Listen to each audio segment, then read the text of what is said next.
পুরনো একটা চ্যাট বাক্স ওপেন করে বসে আছো। টাইপ বারে আঙুলটা গিয়েও থমকে গেল। তাকে খুব মিস করছো, অথচ বলার কোনো অধিকার আর নেই। এই অনুভূতিটা সবচেয়ে কষ্টের অনুভূতি। মন চাইছে একটুখানি কথা বলার জন্য, কিন্তু ইগো, পরিস্থিতি বা আত্মসম্মানের একটা মস্ত বড় দেয়াল মাঝখানে দাঁড়িয়ে আছে।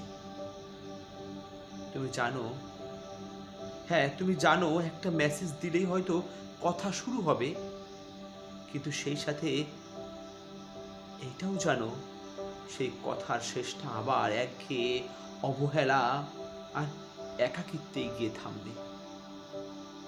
তুমি নিজেকে আটকে রেখেছো এক ভীষণ যন্ত্রণায়।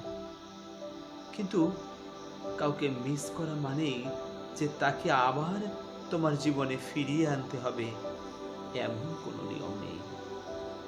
কিছু মানুষকে দূর থেকেই ভালোবাসতে হয়। কিছু মানুষ দূর থেকেই দেখতে ভীষণ সুন্দর। যে মানুষটা তোমার নীরবতা টের পায় না, তাকে শব্দ করে তোমার কষ্টের কথা জানানোর কোনো মানেই হয় না। মনে রেখো, নিজের আত্মসম্মান ধুলোয় মিশিয়ে আর যাই হোক, অন্তত ভালোবাসার মতো প্রিয় জিনিসটা পাওয়া যায় না।